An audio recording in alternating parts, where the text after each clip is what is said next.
morning, sir. Good morning, sir. Morning, sir. Good morning, sir. Thank you. Good morning.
चलिए सबसे पहले देखते हैं टेम्परेचर। टेम्परेचर की डेफिनेशन क्या है?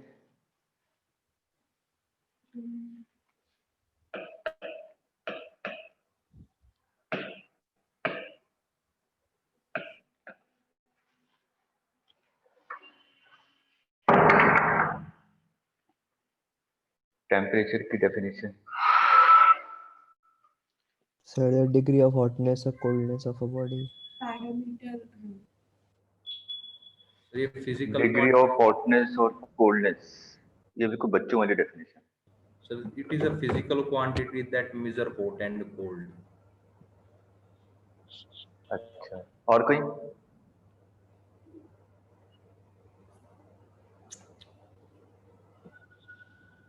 Basic fundamental.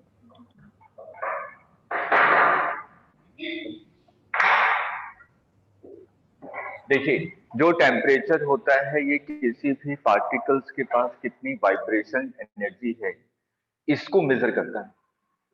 जैसे एक छोटा सा एग्जांपल लेते हैं। मैंने कहा एक बॉडी है, एक रॉड है, इसको आपने क्या किया, यहाँ पे फ्लेम लगाया, ये फ्लेम के ऊपर आपने रख दिया, ठीक।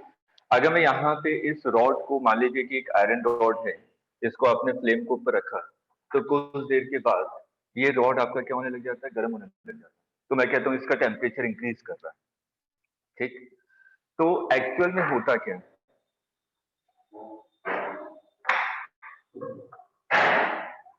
एक्चुअल में अगर मैं यहाँ पे देखूं, यूनिवर्स में जितने भी बॉडीज हैं, हर एक बॉडी क्या होते हैं, कई सारे इनफाइनाइट नंबर ऑफ पार्टिकल से मिलकर बनते हैं, जिसको आप लोग एटम्स या मॉलिक्यूल्स कहते हैं, ठीक। मैं सिंपल पार्टिकल वर्ड यूज कर रहा हूँ।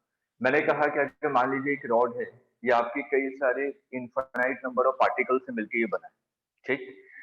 तो चाहे वो सॉलिड हो, लिक्विड हो या गैस हो, हर एक के इंडिविजुअल पार्टिकल्स अपने मेन पोजीशन पे वाइब्रेट करते हैं, इस चीज को ध्यान में रखिएगा। यहाँ पे जितने भी स्टेट, अगर हम लोग 3 स्टेट के बारे में बात करते हैं, सॉलिड, लिक्विड और गैस, ठीक, अगर कोई सॉलिड है तो उसमें जितने भी पार्टिकल्स हैं वो अपनी मेन पोजीशन पे वाइब्रेट कर रहे हैं, लिक्विड में भी वाइब्रेट कर रहे हैं और आपके गैस में भी वाइब्रेट कर रहे हैं। लेकिन सबसे ज्यादा वाइब्रेशन किस में होता है? गैस में। गैस में, ठीक है, उसमें सबसे ज्यादा फ्री स्पेस होता है, उसके बाद लिक्विड में, और सबसे कम किसमें होता है? सॉलिड में। तो मैंने कहा कि इसके भी जितने भी इंडिविजुअल पार्टिकल्स हैं सब अपने मेन पोजीशन पे वाइब्रेट कर रहे हैं, ठीक। अब आपने यहाँ पे क्या दिया? हीट एनर्जी प्रोवाइड की, मैंने फ्लेम को ऊपर रख दिया। अगर मैं यहाँ पे फ्लेम को ऊपर रखूंगा तो यहाँ पे क्या हो रहा है? हीट एनर्जी मिल रही है, हीट एनर्जी मिल रही है, जिसके कारण क्या हो रहा है? जितने भी इंडिविजुअल पार्टिकल्स हैं वो हीट एनर्जी को किस में कन्वर्ट कर रहा है? काइनेटिक एनर्जी, ठीक है। अगर काइनेटिक एनर्जी में कन्वर्ट कर रहा है, इसका मतलब अब जो पार्टिकल्स पहले मान लीजिए इतना वाइब्रेट कर रहा था अपनी मेन पोजीशन पे, ठीक है, अब इसको हीट मिली तो इसको तो ये यूटिलाइज करेगा ना किसी न किसी फॉर्म में। तो इसने क्या किया? अपनी काइनेटिक एनर्जी इंक्रीज कर दिया, किस फॉर्म में? वाइब्रेशनल काइनेटिक एनर्जी, ठीक है। तो ये क्या करेगा? और ज्यादा वाइब्रेट करेगा, ठीक। अब जैसे ही आपने हीट दिया तो इसकी वाइब्रेशनल काइनेटिक एनर्जी इंक्रीज कर गई, ठीक। जो वाइब्रेशनल काइनेटिक एनर्जी इंक्रीज कर रही है, ये कितना इंक्रीज हुआ या डिक्रीज हुआ, इसको कौन मेजर करके बताता है? टेम्परेचर, ठीक है। अगर टेम्परेचर इंक्रीज कर रहा है तो मैं कह रहा हूँ कि इंडिविजुअल पार्टिकल्स की वाइब्रेशनल काइनेटिक एनर्जी आपकी इंक्रीज हो रही है, ठीक है। ये टेम्परेचर की बेसिक डेफिनेशन है। Temperature measure vibrational kinetic energy of particles. Clear है? लिखते जाइए, लिखते जाइए, कहानी की तरह सुनिए मत।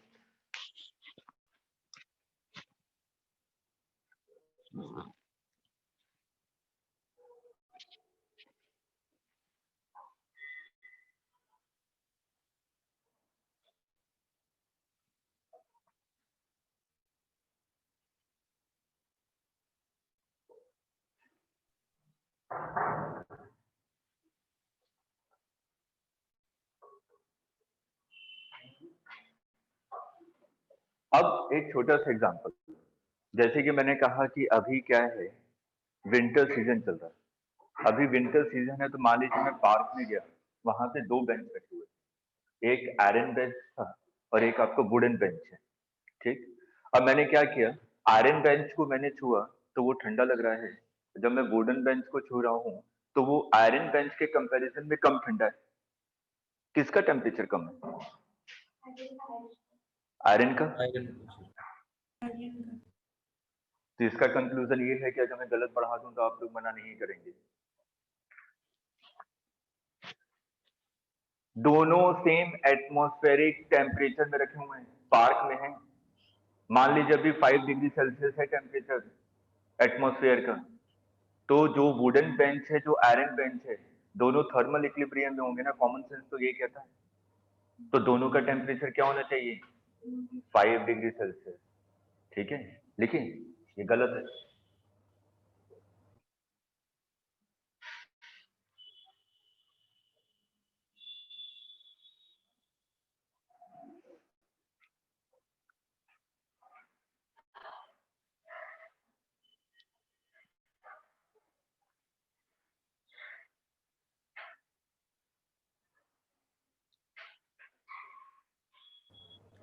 तो सर फिर वो ज्यादा ठंडा क्यों लगता है सर? आ रहा हूँ, सबका रीजन दूंगा।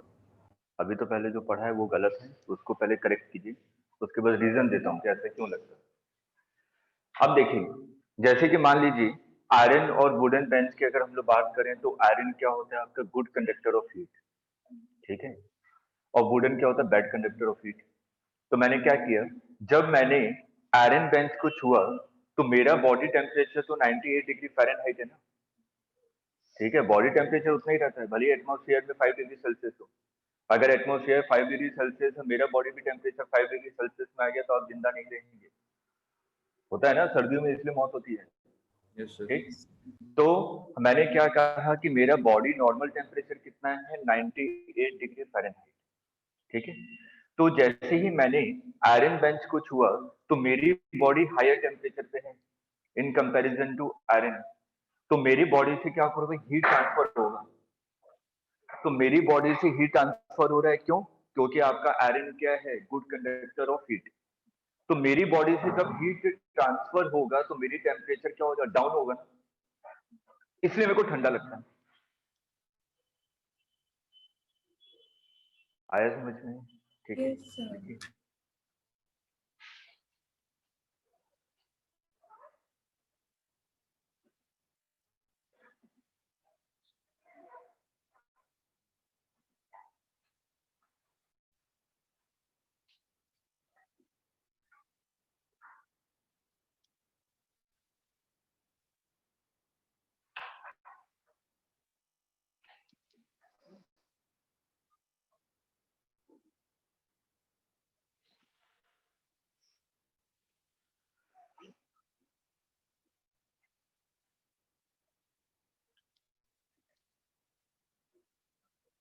Yes, sir. चलिए अब हम लोग आते हैं, टेम्परेचर के बारे में पढ़ लिया। अब हम लोग स्केल के बारे में पढ़ेंगे कि टेम्परेचर को मेजर करने के लिए कौन कौन से स्केल हैं आपके पास। थर्मोमेट्री, जैसे कि बिल्कुल मेजरमेंट की बिल्कुल बेसिक डेफिनेशन निकालिए। जो मेजरमेंट की बेसिक डेफिनेशन होती है, मेजरमेंट का मतलब क्या होता है? Comparison with reference standard. ठीक है, किसी भी फिजिकल क्वांटिटी का हम लोग कंपैरिजन करेंगे रेफरेंस स्टैंडर्ड से, उसी को हम लोग कहेंगे मेजरमेंट। जैसे कि अगर मैं एग्जांपल दूं, यहाँ पे आपको क्या करना है? बोर्ड की लेंथ को मेजर करना है। अगर मेरे को बोर्ड की लेंथ को मेजर करना, मान लीजिए मेरे हाथ में पेन है, तो मैंने इस पेन से मेजर किया और मैंने कहा कि length of board is equal to 4 into pen, मतलब कि 4 टाइम्स पेन के लेंथ के बराबर है।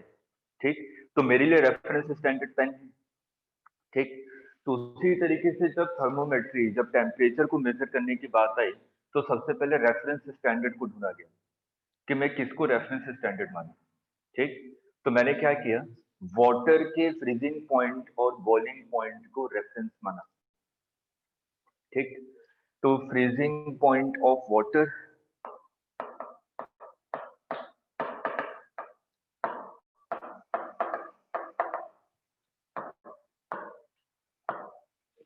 और बॉइलिंग पॉइंट ऑफ वाटर, इसको रेफरेंस माना आपने। अब इसके हिसाब से आपने क्या किया? स्केल डिफाइन किया। यूनिवर्स में कहीं पे भी हूं, किसी एक पर्टिकुलर टेम्परेचर पे ही वाटर फ्रीज कर रहा होगा। ऐसा नहीं है कि इंडिया में अगर ये 0 डिग्री सेल्सियस पे कर रहा है तो अमेरिका में -10 पे करेगा। ठीक है, नेचर है, नेचर ने डिसाइड किया हुआ है कि हाँ एक पर्टिकुलर टेम्परेचर पे ये फ्रीज करेगा और पर्टिकुलर टेम्परेचर पे आपका करेगा, बॉइल करेगा। तो जो डिग्री सेल्सियस है, तो जो साइंटिस्ट है उन्होंने 2 पॉइंट ले लिए। ठीक है, उन्होंने कहा कि जो बॉइलिंग पॉइंट है, मैंने रैंडमली डेटा ले लिया, मैंने कहा 100 डिग्री सेल्सियस बॉइलिंग पॉइंट। ठीक, और फ्रीजिंग पॉइंट को क्या मान लिया? 0 डिग्री सेल्सियस। ये मैंने लिया डेटा। ठीक, अब जब फ़ारेनहाइट आए, उन्होंने कहा कि नहीं, मैं डिग्री सेल्सियस नहीं मानता, मैं कुछ और मानूंगा। ठीक है, तो उन्होंने कहा कि मैं 212 डिग्री फ़ारेनहाइट को मानूंगा बॉइलिंग पॉइंट और 32 डिग्री फ़ारेनहाइट को मानूंगा फ्रीजिंग पॉइंट। केल्विन आया, केल्विन ने कहा कि मैं 273.5 केल्विन को फ्रीजिंग मानूंगा और 373.5 केल्विन को बॉइलिंग मानूंगा। ठीक है, आप आए, आपने एक अपना नया स्केल बनाया। आपने कहा कि मैं फ्रीजिंग पॉइंट मानूंगा, सॉरी, बॉइलिंग पॉइंट मानूंगा ए और फ्रीजिंग पॉइंट मानूंगा बी। ये एक नया स्केल। ठीक है, ये हमारे पास स्केल्स हैं, लेकिन मेरे को ये पता है कि इन दोनों की जो लेंथ है फ्रीजिंग और बॉइलिंग के बीच में, ये लेंथ हर एक स्केल में सेम रहेगी। लेंथ के बारे में बात कर रहा हूँ, फ्रीजिंग पॉइंट और बॉइलिंग पॉइंट की ये लेंथ सेम होना चाहिए ना हर एक में। ठीक है, न्यूमेरिक वैल्यू को मत देखिएगा, मैं यहाँ पे सिंपल इस लेंथ के बारे में बात कर रहा हूँ। हर एक में ये लेंथ क्या है? सेम है। ठीक, थोड़ी सी मैथ्स लगाएंगे यहाँ पे। मैंने कहा कि डिग्री सेल्सियस में x डिग्री सेल्सियस है, कोई सा भी पर्टिकुलर टेम्परेचर। फ़ारेनहाइट में मैंने कहा यही सेम टेम्परेचर कितना है, degree Fahrenheit, F degree Fahrenheit है। और केल्विन स्केल में कहा आपने ये K केल्विन है, ठीक। और जो आपने एक नया स्केल डिसाइड किया था, इसमें आपने कहा इसकी रीडिंग कितनी आएगी, W। डिग्री सेल्सियस में रीडिंग है X डिग्री सेल्सियस, फ़ारेनहाइट में रीडिंग है F डिग्री फ़ारेनहाइट, और केल्विन में K, और एक जो आपने नया स्केल बनाया है उसमें इसकी रीडिंग है W। ठीक है। अब मेरे को ये पता है कि जो अगर मैं डिग्री सेल्सियस में बात करूं तो L किसके प्रोपोर्शनल होगा, 100 minus 0। L is proportional to 100 minus 0। अगर मैं फ़ारेनहाइट में आऊंगा तो L किसके प्रोपोर्शनल होगा, 212 माइनस 32। और उसी तरीके से केल्विन में ये L किसके प्रोपोर्शनल होगा, 373 माइनस 273। जो आपने नया स्केल बनाया इसमें आपने कहा कि L किसके प्रोपोर्शनल है, A माइनस B। ठीक है। तो मेरे को एक फंडा क्लियर हुआ कि जो अपर स्केल है माइनस लोअर स्केल है, ये आपका हरेक में प्रोपोर्शनलिटी सेम है। मैं प्रोपोर्शनलिटी की बात कर रहा हूं, ठीक है। जैसे कि आप लोग लिखते हैं P inversely proportional to V, करते हैं ना, तो आप लोग क्या लिखते हैं, P1 V1 is equal to P2 V2। ये काम करते हैं ना जब प्रोपोर्शनलिटी पता होती है आपको। तो आपने कहा कि जो L प्रोपोर्शन है upper limit minus lower limit, ये हर एक में L है, upper limit minus lower limit. अगर मैं यहाँ पे X निकालूं तो ये क्या होगा, X माइनस 0 के प्रोपोर्शन। F वाला पार्ट किसके प्रोपोर्शन होगा, F माइनस 32। K वाला K माइनस 273। और जो आपने स्केल बनाया है वो कितना होगा, W माइनस B। नहीं आ रहा समझ में, ठीक है। तो सिंपल मैथ लगा रहा हूं, जैसे कि मैंने कहा P directly proportional to Q, ठीक है, और R directly proportional to S। तो क्या मैं इसको P upon R is equal to Q upon S लिख सकता हूं? प्रोपोर्शनलिटी है ना, डिवाइड करूंगा तो उससे कोई फर्क नहीं पड़ेगा, कांस्टेंट प्रोपोर्शनलिटी कांस्टेंट तो कैंसिल हो जाएगा, इसमें तो कांस्टेंट सेम ही होना पड़ेगा।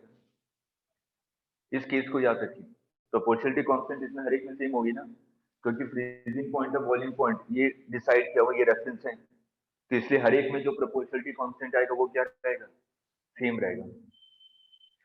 तो आपने यहाँ पे क्या लिखा, अब मैं इसको एक फाइनल रिजल्ट लिख रहा हूं। मैं फाइनल रिजल्ट क्या लिख रहा हूं, upper scale minus X minus lower scale reading divided by upper scale reading minus lower scale reading, ये क्या रहेगा, कांस्टेंट, किसी भी स्केल के लिए। अब देखिए मैं रिलेशन निकाल सकता हूं हर एक में। आपने ये पढ़ा होगा X degree Celsius, lower scale reading कितनी होती है डिग्री सेल्सियस में, 0 divided by upper scale 100 minus 0 is equal to, Fahrenheit में आते हैं F माइनस कितना होता है लोअर स्केल, 32, 212 माइनस 32। उसी तरीके से केल्विन में K माइनस 273.5 में ले रहा, 373 माइनस 273। जो आपने नया स्केल बनाया उसमें आपने क्या लिखा, क्या लिखा, मैंने क्या लिया था, AB W लिया था, ये देखिए W लिया था, ठीक है। A माइनस तो मैंने यहाँ पे लिखा W minus B divided by A minus B।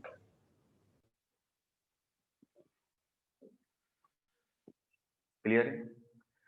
तो आपके में क्वेश्चन जो पूछा गया है, एक बार क्वेश्चन आपका यही आया था कि अगर डिग्री सेल्सियस में रीडिंग है 10, तो एक आपने नया स्केल बनाया है जिसमें फ्रीजिंग पॉइंट है आपका x, बॉइलिंग पॉइंट है आपका y। तो उस स्केल में 10 डिग्री सेल्सियस की वैल्यू क्या होगी, निकाल सकता हूँ ना यहाँ। एक नया स्केल बना दिया। क्लियर है? नोट Yes, कर sir. लीजिए।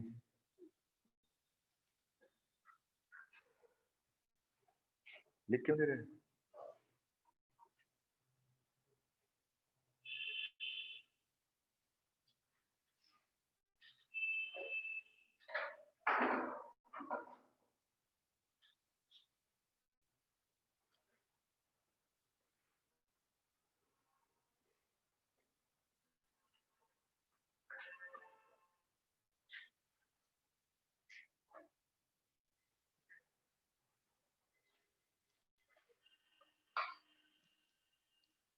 नोट कर लिया?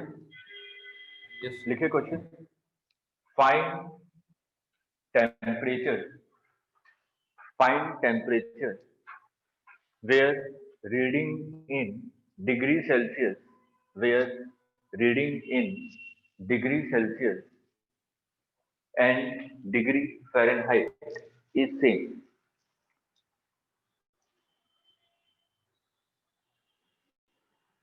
बिल्कुल सिंपल सा क्वेश्चन है।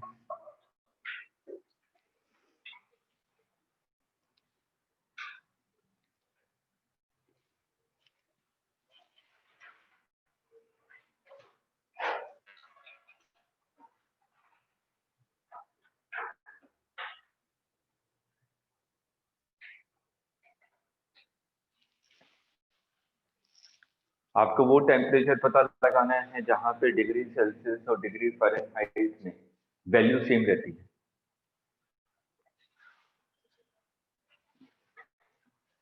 इसका मतलब मैं इस रिलेशन को यूज करूंगा Yes. और इसमें x किसके इक्वल है? f के equal. So Fahrenheit equals 9 by 5x plus 32.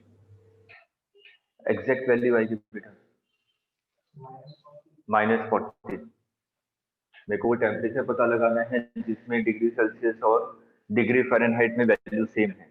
इसका मतलब ये अगर डिग्री सेल्सियस में x रीडिंग है तो डिग्री फ़ारेनहाइट में भी रीडिंग कितनी होनी चाहिए? x। तो बस सॉल्व कर दीजिए।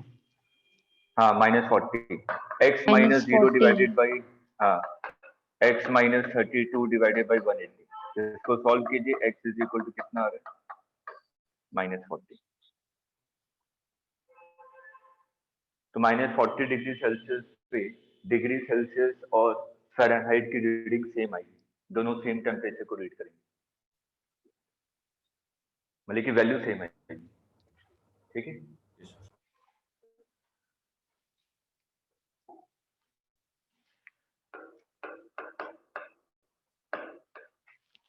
अब देखिए heat,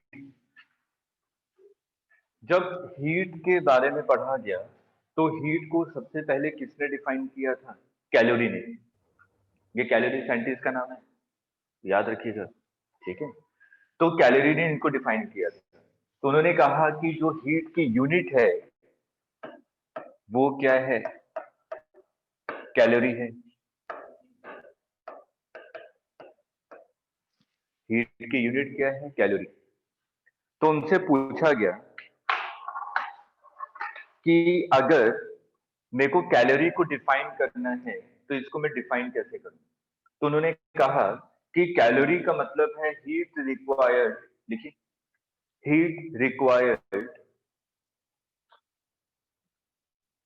to raise the temperature of to raise the temperature of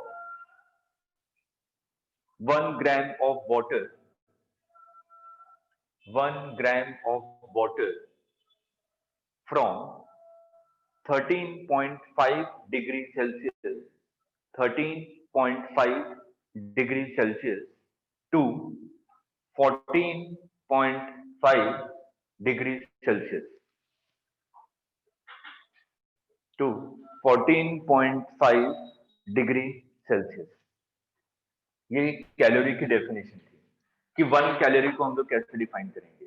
1 calorie की डेफिनेशन क्या है कि 1 ग्राम वाटर को हमें 13.5 डिग्री सेल्सियस से 14.5 डिग्री सेल्सियस तक टेम्परेचर इंक्रीज करने के लिए जितनी हीट की रिक्वायरमेंट होगी उसी को हम लोग क्या कहेंगे, 1 कैलोरी। ठीक है, 1 ग्राम पानी को 13.5 से 14.5 डिग्री सेल्सियस में कितनी हीट की रिक्वायरमेंट होती है उसी को हम लोग कहते हैं 1 कैलोरी। ये question as it is exam में पूछा है और आपने देखा भी होगा कई जगह। ठीक है, आपने एक चीज और पढ़ी है, जैसे कि मैं कहूं एसआई यूनिट है मीटर, लेंथ की यूनिट कितनी है, मीटर, और सीजीएस यूनिट क्या है, सेंटीमीटर लेंथ की।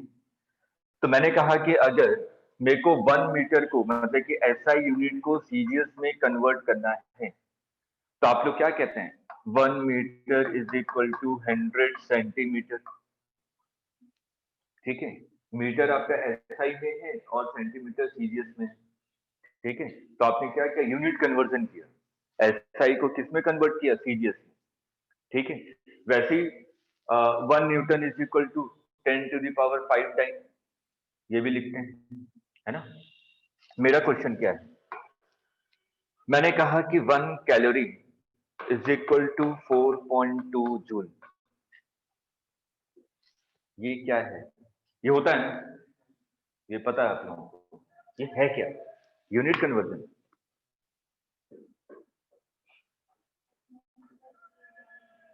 क्या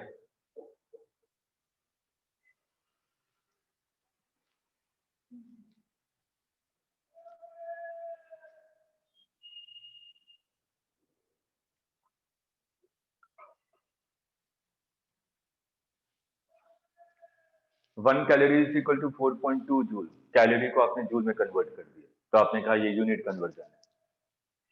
क्या ये यूनिट कन्वर्जन है?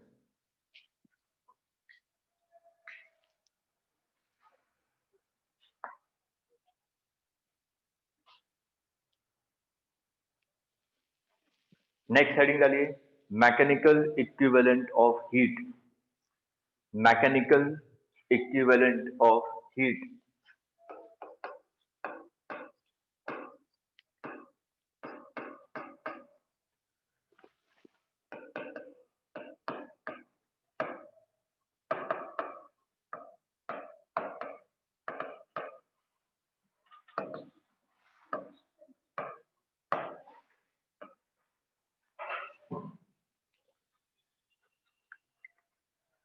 अब देखिए मैकेनिकल इक्विवेलेंट ऑफ हीट का मतलब क्या हुआ।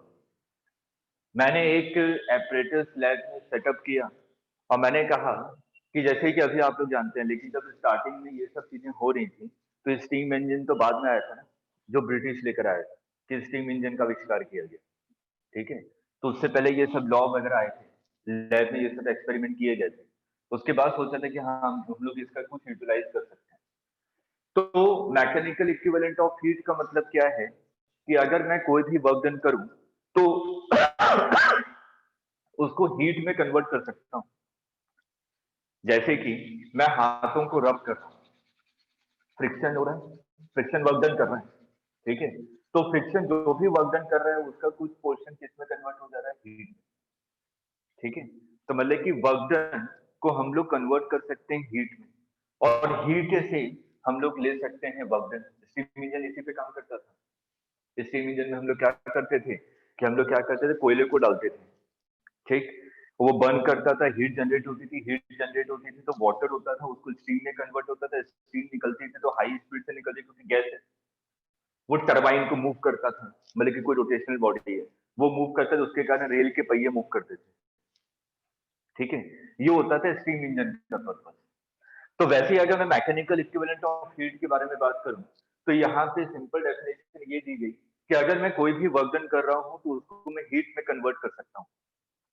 तो मैंने क्या किया, मैंने कहा कि अगर मैं 4.2 जूल का वर्क डन करूं, मैं एपरेटस नहीं बना रहा हूं, ठीक है, ऐसे जो एक्सपेरिमेंट किया गया था, मैंने कहा कि अगर मैं 4.2 जूल का वर्क डन करूं तो इसके कारण 1 ग्राम वाटर का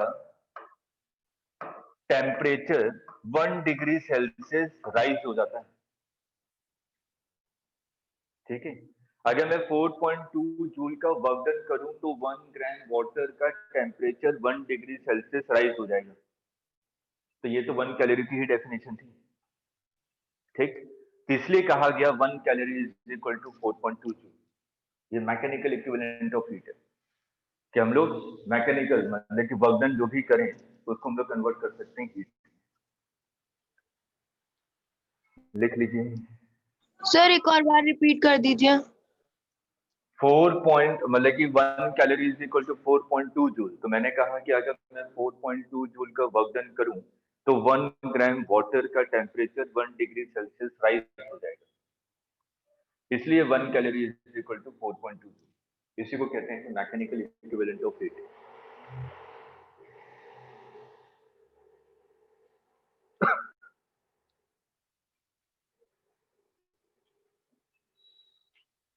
और ये एक्सपेरिमेंटल डेटा है।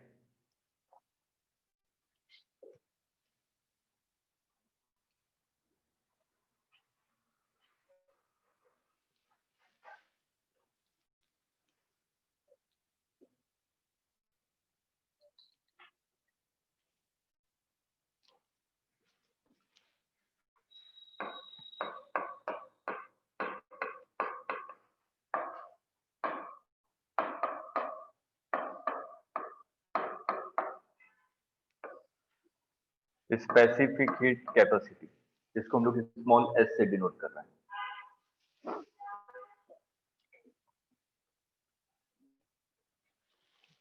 देखिए स्पेसिफिक हीट कैपेसिटी को कैसे डिफाइन करते हैं, लिखिए it is the energy required, it is the energy required to raise the temperature, to raise the temperature of 1 gram substance.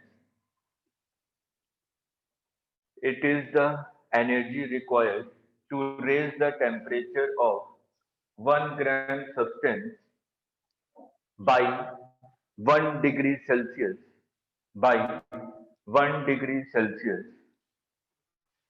is known as specific heat capacity of that substance, is known as specific heat capacity of that substance। मतलब कि अगर आपके पास 1 ग्राम substance है, कोई सा भी substance है, इसके टेम्परेचर को मेरे को 1 डिग्री राइज करना है। ठीक है, 1 ग्राम सब्सटेंस को 1 डिग्री सेल्सियस राइज करना है तो मेरे को इसको हीट देना पड़ेगा। हीट दूंगा तभी तो इसका टेम्परेचर इंक्रीज करेगा। ठीक है, तो जो मैंने हीट दिया वही क्या है, स्पेसिफिक हीट कैपेसिटी। ठीक, तो यहां पे देखिए अगर मैं हीट के यूनिट के बारे में बात करूं तो हीट की यूनिट क्या है, कैलोरी। कितने को देना है, पर ग्राम मतलब कि 1 ग्राम, और कितने टेम्परेचर राइज करना है, 1 डिग्री सेल्सियस मतलब कि पर डिग्री सेल्सियस। तो इसकी यूनिट क्या होगी, कैलोरी पर ग्राम पर डिग्री सेल्सियस। इसकी यूनिट क्या है, कैलोरी पर ग्राम पर डिग्री सेल्सियस।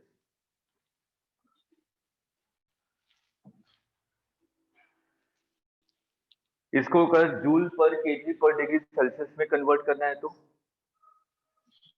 1 कैलोरी को 1 कैलोरी कितनी होती है, 4.2 जूल पर ग्राम पर डिग्री सेल्सियस। मेरे को ग्राम को भी केजी में कन्वर्ट करना पड़ेगा, तो मैं क्या लिखूंगा, 4.2 जूल डिवाइडेड बाई 10 की पावर -3 केजी। ग्राम को आपने कन्वर्ट कर लिया तो ये क्या आ गया, 4.2 जूल पर केजी पर डिग्री सेल्सियस। ठीक है, तो ये वैल्यू कितनी हो जाएगी, 4200 जूल पर केजी पर डिग्री सेल्सियस। आगे समझ में, specific heat of water, specific heat of water होता है 1 कैलोरी पर ग्राम पर डिग्री सेल्सियस या सिंपल 4200 जूल पर केजी पर degree Celsius. Specific heat of ice ये कितना होता है 1/2 कैलोरी पर ग्राम पर degree Celsius. Specific heat of steam ये होता है 1/2 कैलोरी पर ग्राम पर डिग्री सेल्सियस। ये डेटा याद रखिएगा।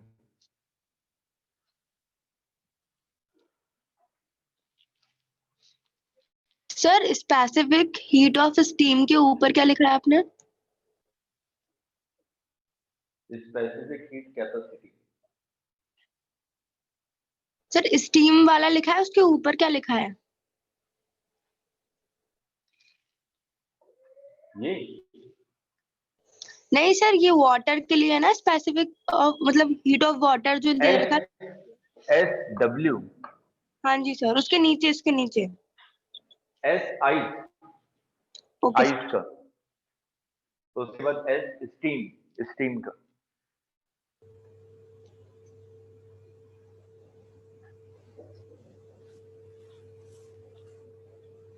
सर हम्म सर इसीलिए बोलते हैं कि आइस का हीटिंग इफेक्ट होता है क्योंकि उसका स्टीम के बराबर स्पेसिफिक हीट है। हीटिंग इफेक्ट, क्वेश्चन को क्लियर कीजिए फिर मैं क्लियर करता हूँ। हाँ बोलिए। सर जैसे आइस को हम बोलते हैं कि बेशक वो ठंडी है पर उसका हीटिंग इफेक्ट होता है। अच्छा, इसका मतलब क्या हुआ? मैं सर ये मतलब जैसे चोट लग जाती है तो ऐसे बोलते हैं ना कि भाई आइस लगा लो उस पे, तो ऐसे बोलते हैं कि वो गर्मी देती है, वो कह रही है। नहीं या फिर नहीं नहीं नहीं, ये तो स्पेसिफिक कैपेसिटी तो अलग डेफिनेशन है कि 1 डिग्री सेल्सियस को इंक्रीज करने में जितनी हीट की रिक्वायरमेंट है उसको स्पेसिफिक कैपेसिटी कहते हैं। कई सारे मटेरियल का हो सकता है 1/2 आइस और स्टीम का, जैसे इस वाले केस में आ रहा है। ये तो ये दिखा रहा है कि अगर 1/2 कैलोरी दूंगा 1 ग्राम को तो इतना उसका टेम्परेचर राइज हो जाएगा, ये नहीं है। वो कौन सा ठीक है, फिर होना है सर? वो मेरे को अभी नहीं पता, केमिस्ट्री वाले से पूछिएगा, केमिस्ट्री वाले ज्यादा डिटेल में हो सकता है बताएं आपको। अगर मेरे को पता चलेगा तो बता दूंगा आपको। ठीक है, सर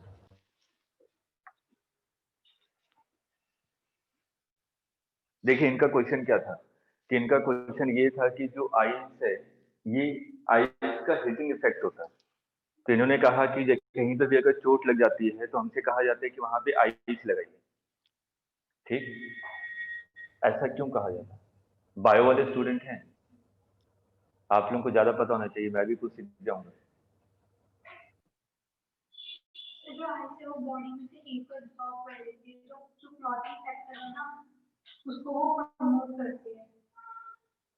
देखिए एक रीजन तो ये आया कि अगर आइस मैं कहीं पे लगा रहा हूँ तो वो बॉडी से हीट को एब्जॉर्ब करेगी, तो जिससे कि क्लॉटिंग आसानी से हो पाएगी। अब ये सही रीजन है कि नहीं मेरे को नहीं पता।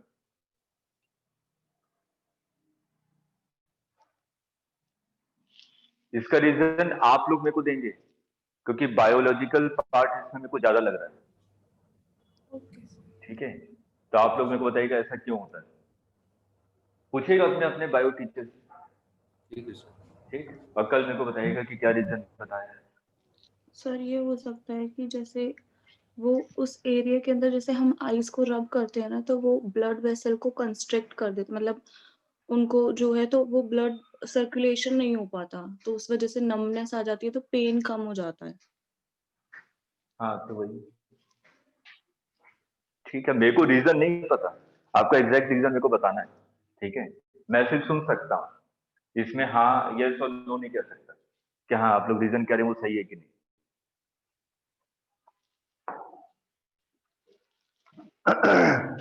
अब देखिए सिंपल सा क्वेश्चन है, अगर मैं यूनिटरी मेथड को देखूं तो यूनिटरी मेथड जैसे कि मैंने कहा S of water is equal to 1 calorie पर ग्राम पर डिग्री सेल्सियस।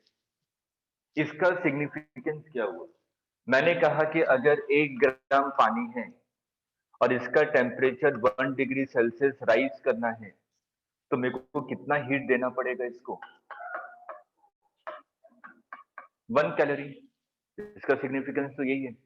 और मेरे क्वेश्चन को ध्यान से सुनिएगा, कोई फॉर्मूला नहीं है। मैंने कहा कि 2 केजी पानी है, इसका टेम्परेचर था 10 डिग्री सेल्सियस, और मेरे को इसके टेम्परेचर को कितना करना है 40 डिग्री सेल्सियस। तो मेरे को इसको हीट देना पड़ेगा ना, ठीक है। तो कितना हीट देना पड़ेगा, यूनिटरी मेथड से सोचिएगा। यूनिटरी मेथड से सबसे पहले अगर 1 ग्राम पानी को 1 डिग्री सेल्सियस बढ़ाना है तो मेरे को कितना हीट देना है 1 कैलोरी, ठीक है।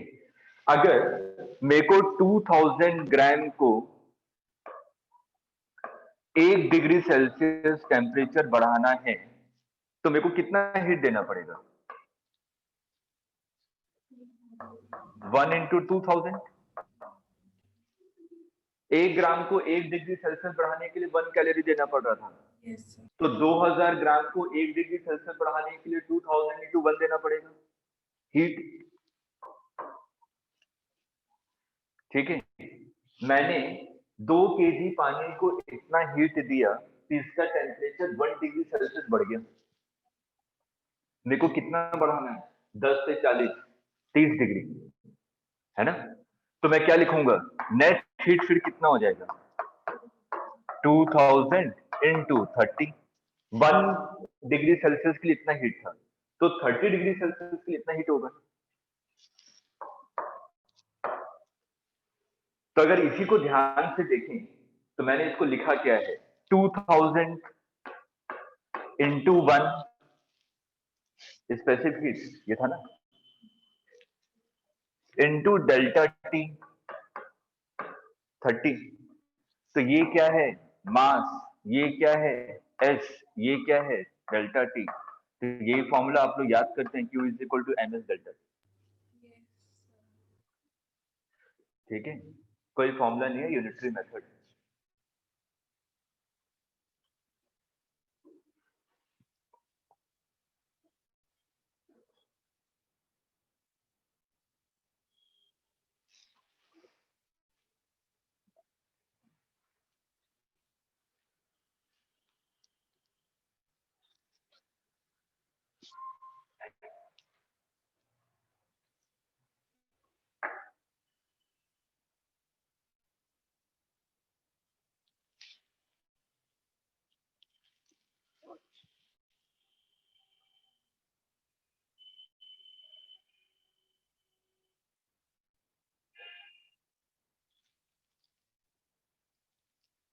क्लियर है?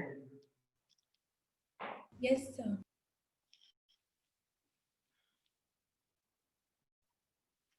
नोट कर लिया आप लोगों ने?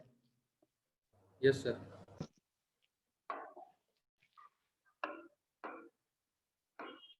Law of mixing.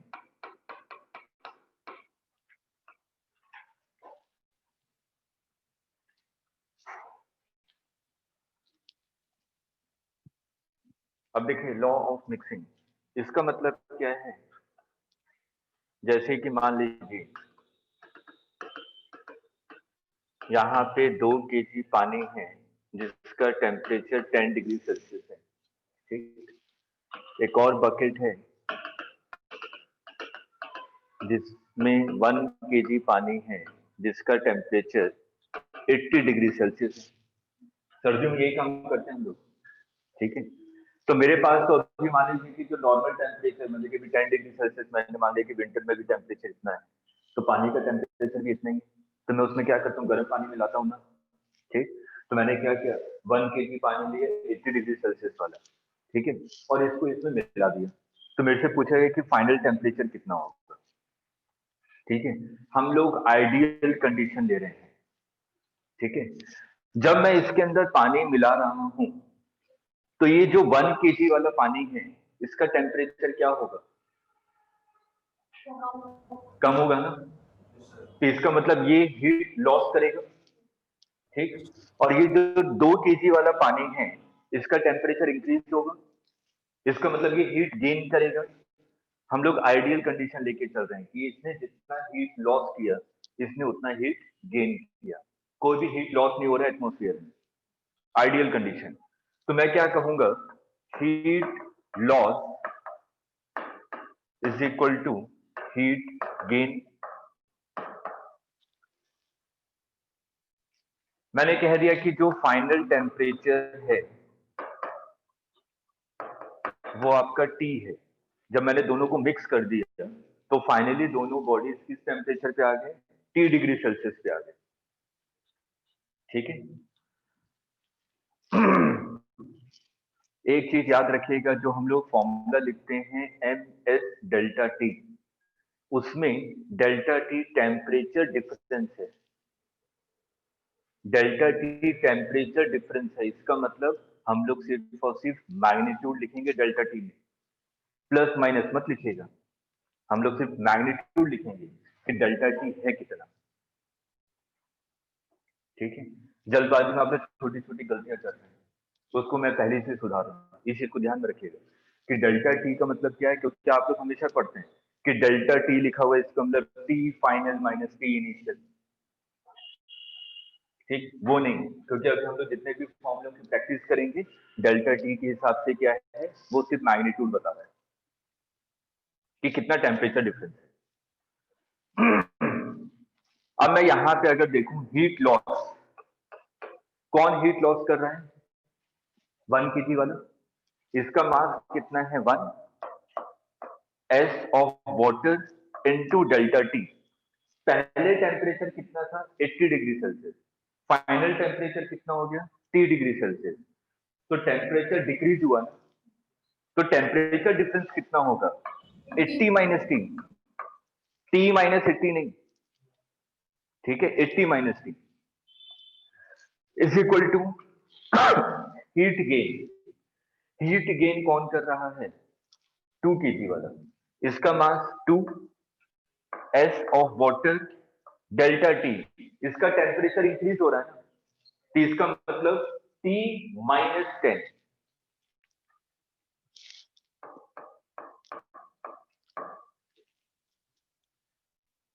क्लियर है। तो जब भी आप लोग कोई सा भी क्वेश्चन करें और जहां पे ये कॉन्सेप्ट लगा रहे हैं कि heat loss is equal to heat gain, तो डेल्टा T किस चीज को डिनोट करेगा, सिर्फ और सिर्फ मैग्नीट्यूड को, कि कितना टेम्परेचर डिफरेंस है, बस। ठीक है। तो यहाँ पे अगर हम लोग SW दोनों तरफ से कैंसिल हो जाएगा, T की वैल्यू आ जाएगी, हम लोग फाइनल टेम्परेचर निकाल सकते हैं कि फाइनल टेम्परेचर कितना होगा। ठीक है। ये तो जनरल मेथड है जो आप लोग 9th 10th स्टैंडर्ड में पढ़ते हैं, अभी थोड़ा सा और अच्छा पढ़ते हैं, पहले इसको नोट कीजिए।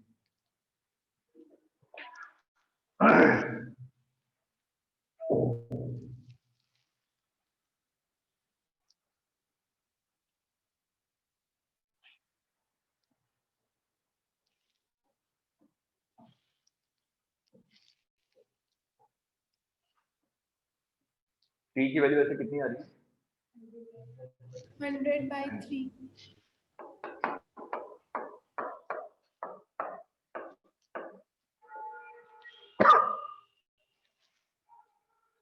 ये मेथड अप्लाई करना मेरे लिए पॉसिबल तभी है जब 2 बॉडीज हो या मैक्सिमम 3। अगर मैंने ऐसे मान लीजिए 20 बकेट लिए, 20 बकेट, एक का टेम्परेचर 1 डिग्री है, एक का 20 डिग्री है, एक का 22 डिग्री है, एक का 2 डिग्री है, एक का 3 डिग्री है, एक का 6 डिग्री, एक का 9 डिग्री है, ऐसे 20 बकेट्स हैं। और मैंने कहा कि मैंने 20 को क्या किया, एक बड़े वाले टैंक में मिक्स कर दिया, और फिर मेरे से पूछेगा कि फाइनल टेम्परेचर कितना होगा। फिर आप कंफ्यूज हो जाएंगे ना, 20 बकेट्स में से कौन हीट गेन कर रहा होगा, कौन हीट लॉस कर रहा होगा। फिर मेरे लिए ये अप्लाई करना थोड़ा सा डिफिकल्ट हो जाएगा, ये नहीं कह रहा इम्पॉसिबल हो जाएगा, लेकिन मेरे ख्याल से बहुत ज्यादा डिफिकल्ट हो जाएगा। तो 20 बकेट है, ठीक है, 2 में एनालिसिस करना आसान है कि जिसका टेम्परेचर हाई है वो लूज करेगा, जिसका टेम्परेचर कम है वो आपका गेन करेगा। ठीक, तो उस केस में हम लोग क्या अप्लाई करते हैं, heat loss is equal to heat gain. अगर मैं सिंपल सा ये बात करूं, नेट हीट एक्सचेंज वो कितना होगा, 0। नेट हीट एक्सचेंज तो 0 होगा, इसने जितना हीट दिया उसने उतना हीट ले लिया, तो नेट कितना एक्सचेंज हुआ? 0। ठीक है, तो लॉ ऑफ मिक्सिंग में हम लोग जनरली क्या लिखते हैं, M1S1 delta T1 plus M2S2 delta T2 plus M3S3 delta 33 so on is equal to 0। मतलब कि जनरली हम लोग क्या लिख रहे हैं, net heat exchange is equal to 0। ये कॉन्सेप्ट अप्लाई कर रहा हूं।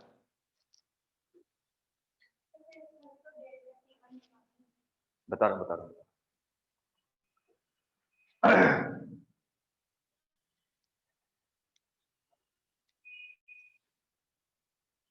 कितने भी बॉडीज हैं, हर एक के लिए मैंने क्या लिखा, M1S1 delta T1, M2S2 delta T2, M3S3 delta T3। ठीक है, हर एक को मैंने मिक्स कर दिया है, तो फाइनल टेम्परेचर कितना होगा ये निकालना है। मैंने आइडियल कंडीशन लिया है कि जितना भी नेट हीट एक्सचेंज होगा वो क्या होगा, 0 होगा, कोई भी लॉस नहीं हो रहा है एटमोस्फेयर में। ठीक, तो net heat exchange should be equal to 0, ये आपने लिख दिया। अगर ये मेथड अप्लाई कर रहे हैं तो इस केस में याद रखिएगा डेल्टा टी का मतलब होता है T final minus T initial. अगर ये वाला मेथड अप्लाई कर रहे हैं तो रियरली हम लोग ये मेथड अप्लाई करते हैं, लेकिन अगर बाई चांस क्वेश्चन आ जाए 4 या 5 बकेट दे दे आपको, अगर उस केस में फाइनल टेम्परेचर निकालना है तो हम लोग ये वाला कॉन्सेप्ट यूज करेंगे। अभी ये क्वेश्चन करवा दूंगा मैं।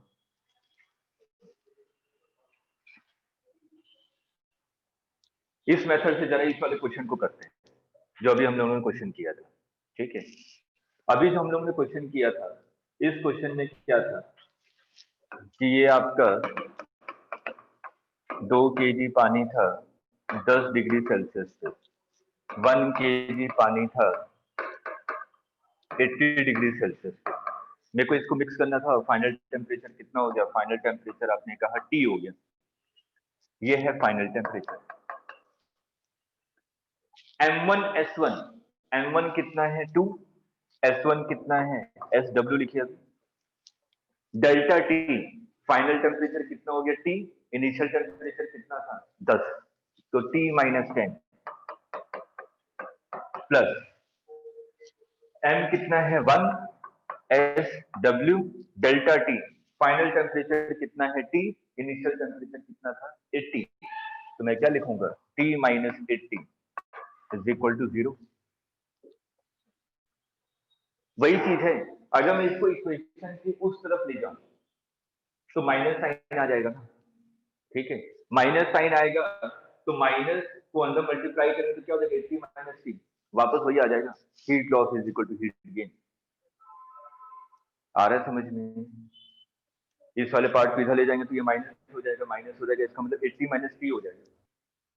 यही तो कर रहे थे अभी क्वेश्चन में, इससे भी निकाल के देख लीजिए वही आंसर आएगा।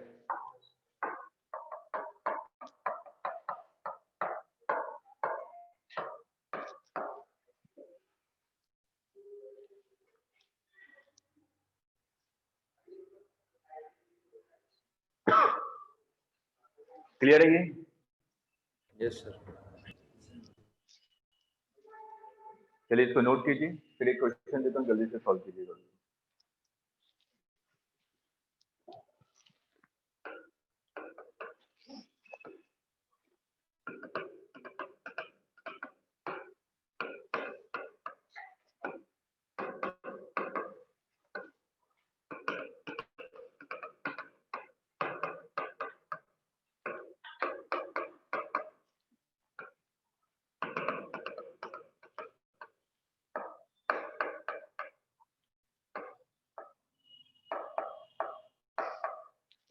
Find final temperature. 3 बकेट है, तीनों में पानी भरा हुआ है और मैंने तीनों को मिक्स कर दिया, फिर मेरे से पूछा गया फाइनल टेम्परेचर कितना हो गया। सिंपल जनरल मेथड को अप्लाई कीजिए ये और लास्ट वाला क्या है सर, कितना केजी है? 1 kg है और 100 डिग्री सेल्सियस, लास्ट वाला 1 kg एंड 100 डिग्री सेल्सियस, तीनों को आपने मिक्स कर दिया, तो फाइनल टेम्परेचर कितना होगा।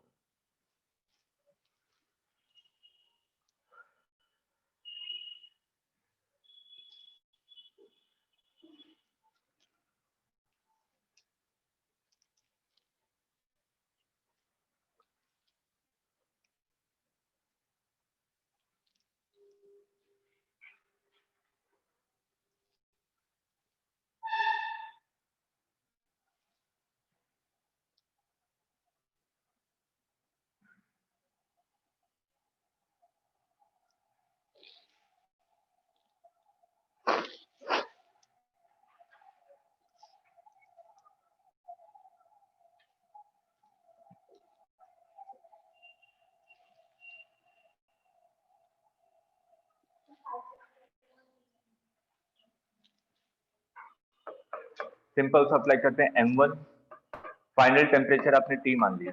Yes sir. आंसर नहीं पता, मैंने तो ऐसे ही दिया, कैलकुलेट मेरे को भी करना ही पड़ेगा। M1 5, S की वैल्यू वाटर है, yes sir. Delta T final minus initial T minus 10 plus M2 10 S of water T minus 40 plus M3 1 S of water T minus 100 is equal to 0। इसको solve कीजिए, जो भी T की value S W तो common होकर cancel हो जाए।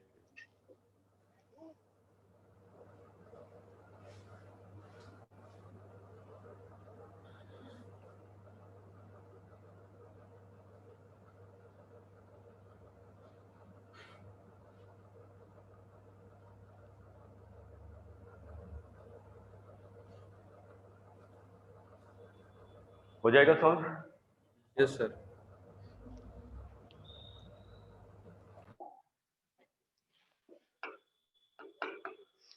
देखिए next question, three bodies A, B and C, three bodies A, B and C having same mass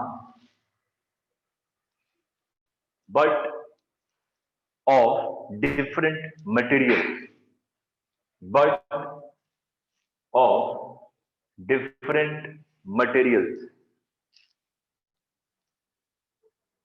दोबारा बोलना sir. three bodies A, B and C having same mass but of different materials are at 12 degrees Celsius, 15 degrees Celsius and 20 degrees Celsius respectively। तीन bodies हैं A B और सी, तीनों का mass same है और तीनों अलग अलग मटेरियल के बने हुए हैं और तीनों का इनिशियल टेम्परेचर आपको ये दिया हुआ है, ठीक है। लिखिए if A and B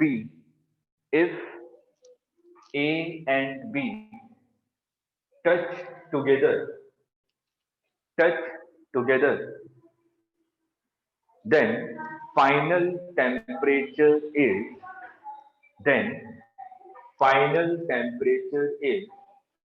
13 degrees Celsius 13। if B and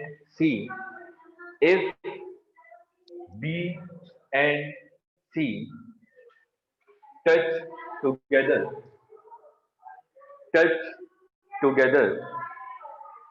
then final temperature is 18 degrees Celsius 18। Find final temperature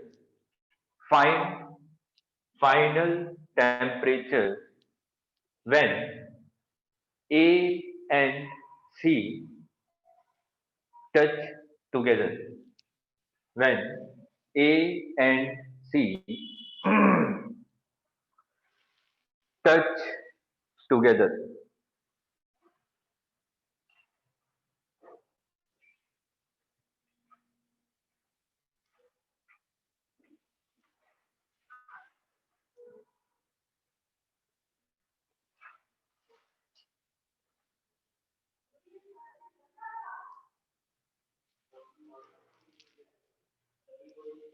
चलिए सिंपल सा क्वेश्चन है, जल्दी से कीजिए। तीनों अलग अलग मटेरियल के लिए हैं, इसका मतलब तीनों की हीट कैपेसिटी अलग अलग होगी। बस पहली जो कंडीशन दी है उससे एक इक्वेशन फॉर्म कीजिए, दूसरी जो कंडीशन है उससे एक इक्वेशन फॉर्म कीजिए और जो थर्ड है उसमें पुट कर दीजिए, आंसर आ जाएगा।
सर 15 डिग्री सेल्सियस होगा क्या? नहीं,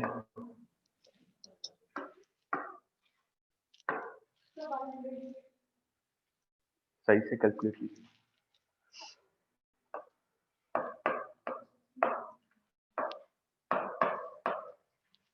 सर 18 डिग्री सेल्सियस का आ रहा है। गलत है।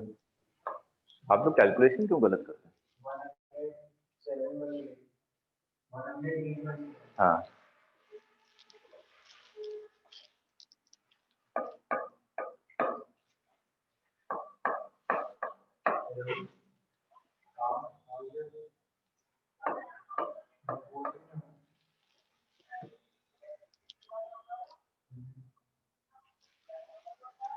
देखिए यहाँ पे 3 मटेरियल हैं ए बी सी, तीनों का इनिशियल टेम्परेचर आपको दिया हुआ है। अगर तीनों डिफरेंट मटेरियल हैं तो हर एक का स्पेसिफिक, हाँ 108 डिवाइडेड बाई 7, तो तीनों का स्पेसिफिक हीट कैपेसिटी अलग अलग होगी। तो सबसे पहले हमें क्या कहा गया है कि अगर मैं ए और बी को टच करता हूँ तो फाइनल टेम्परेचर कितना हो रहा है, 13 डिग्री सेल्सियस। अगर मैं बी और सी को टच करता हूँ तो फाइनल टेम्परेचर कितना है, 18 डिग्री सेल्सियस। तो पहले यहाँ से इक्वेशन निकालें। अगर मैं ए और बी के बारे में बात करूं तो ये क्या हो रहा है, 12 से 13 पे पहुंच रहा है, इसका मतलब ये हीट गेन कर रहा है। तो कितना हो जाएगा, एम एस कितना हीट गेन कर रहा है, टेम्परेचर डिफरेंस कितना है 1 is equal to heat loss, ये हीट लॉस कर रहा होगा, M S B temperature difference कितना है 2। तो यहां से S A is equal to 2 S B. Clear है? इस वाले से है कंडीशन। फाइनल टेम्परेचर ये 18 डिग्री हो गया, तो 15 से 18 जा रहा है, इसका मतलब इंक्रीज हो रहा है। M S B temperature difference कितना है 3, ये M S C temperature difference कितना है 2। तो यहाँ पे आपको मिल गया 3 S B is equal to 2 S C. एक कंडीशन ये मिल गई। मेरे से बोला गया है कि ए और सी को टच कर रहे हैं। अगर मैं ए और सी को टच कर रहा हूं तो मैंने कहा कि फाइनल टेम्परेचर टी हो गया। ए का टेम्परेचर 12 है और सी का टेम्परेचर 20 है, इसका मतलब सी वाला लूज करेगा, तो सी वाला लूज करेगा, तो M S C temperature difference 20 minus T is equal to M S A.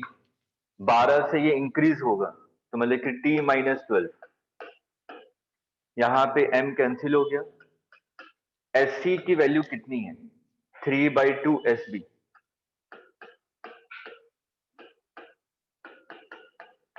S A की वैल्यू कितनी है, 2 एस बी।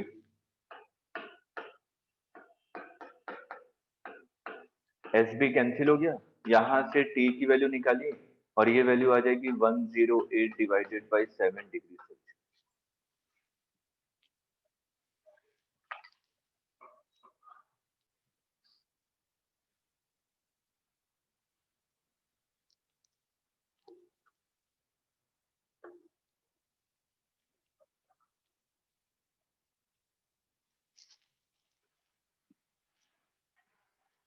क्लियर है?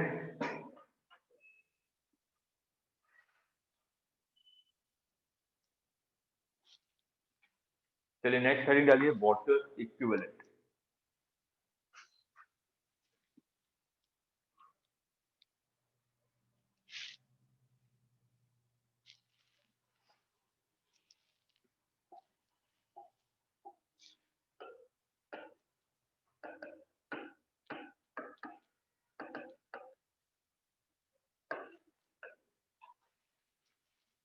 वाटर इक्विवेलेंट बताइए क्या होता है?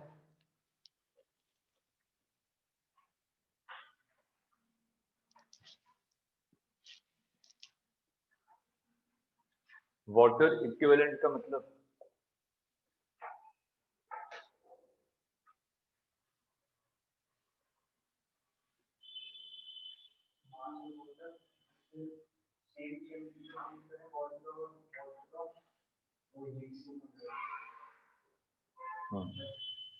सही।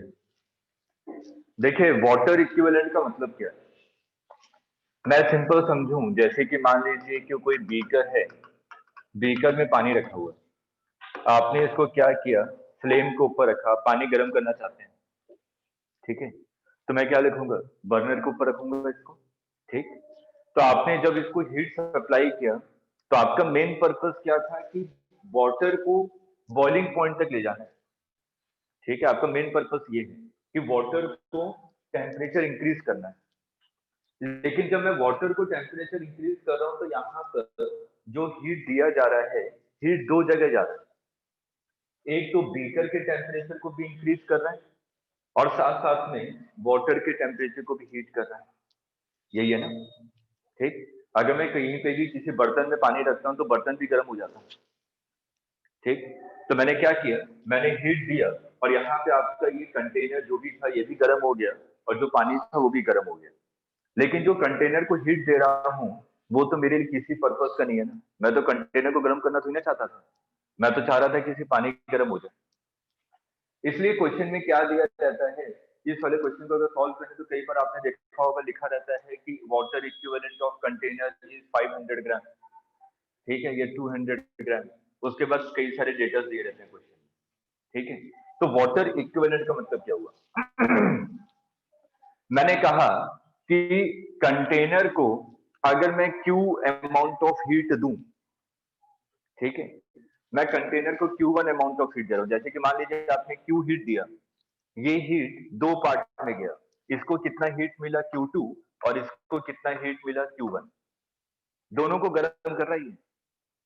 ये जो Q अमाउंट ऑफ हीट दिया इसमें से कुछ पोर्शन बीकर को गर्म करने में चला गया और कुछ पोर्शन वाटर को गर्म करने में चला गया।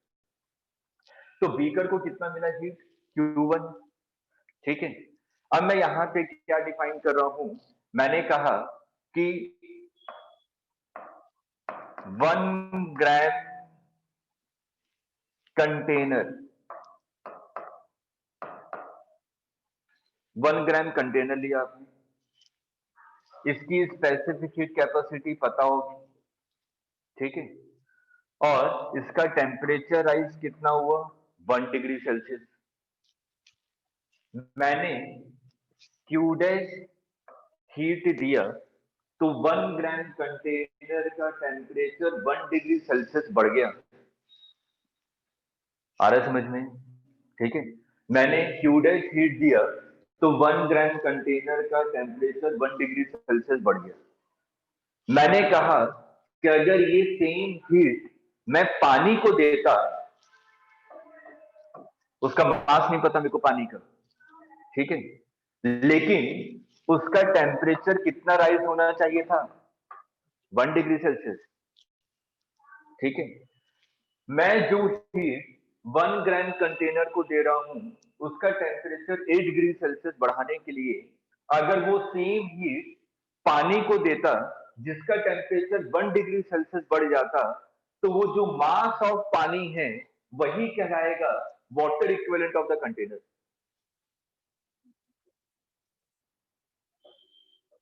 ठीक है। इसको लिखे, इसको कल थोड़ा और मैथमेटिकली बताऊंगा कि हम लोग डेटा ऐसे डायरेक्ट क्यों लिख देते हैं। अभी तो बिल्कुल बेसिक डेफिनेशन दी है, कल एक थोड़ा सा सर एक बार दोबारा बता दो। वाटर इक्विवेलेंट ऑफ कंटेनर का मतलब हुआ कि अगर मैं 1 ग्राम कंटेनर को 1 डिग्री सेल्सियस राइज करना चाहता हूं टेम्परेचर, तो जो हीट दूंगा अगर सेम हीट अगर मैं पानी को दूं जिसका टेम्परेचर 1 डिग्री सेल्सियस राइज हो जाए तो वो अमाउंट ऑफ पानी कितना होगा, उस अमाउंट ऑफ पानी को मैं क्या कहूंगा, water equivalent of that container, ठीक है। तो कल हम लोग फिर इसके आगे कंटिन्यू करेंगे और वाटर इक्विवेलेंट याद दिलाएगा मेरे को, वाटर इक्विवेलेंट का भी कई सारे पॉइंट्स और बताने हैं, ठीक है। कल यहीं से स्टार्ट करेंगे वाटर इक्विवेलेंट से। तो आप लोग प्लीज, अब थर्मोडायनेमिक्स मतलब हीट चल रहा है, सिंपल चैप्टर है, अभी आपको डेफिनेशन से भी पता चल होंगे, इतने कॉन्सेप्ट नहीं है। अगर सिंपल डेफिनेशन याद है तो क्वेश्चन आराम से सॉल्व हो जाएंगे, ठीक है। थोड़ी प्रैक्टिस रखी तो ये 4 या 5 दिन में हीट खत्म होगा, थर्मोडायनेमिक्स 2 दिन में, तो मतलब 2 दिन में थर्मोडायनेमिक्स में केटीजी को भी इन्वॉल्व कर रहा हूँ, ठीक है। तो मैक्सिमम 6 डेज में आपका हीट एंड थर्मोडायनेमिक्स पूरा कंप्लीट हो जाएगा। एक छोटा सा पोर्शन है जो अभी मैंने नहीं पढ़ाया है क्योंकि वो मैकेनिकल प्रॉपर्टी ऑफ सॉलिड के साथ होता है, जिसको हम लोग कहते हैं थर्मल एक्सपेंशन, ठीक है। तो वो मैं साथ में, जैसे ही हीट एंड थर्मोडायनेमिक्स खत्म होगा, थर्मल एक्सपेंशन उसके साथ बता दूंगा, और मैकेनिकल प्रॉपर्टी ऑफ सॉल्यूट भी खत्म हो जाएगा साथ ही साथ, एक ही लेक्चर, ठीक है। उसके बाद फिर हम लोग स्टार्ट करेंगे फ्लूइड्स, उसके बाद एसएचएम और वेव, ठीक है, ग्रेविटेशन इलेक्ट्रोस्टैट की बात, ठीक है। चलिए, thank you sir. Thank you thank you sir. Sir. Welcome.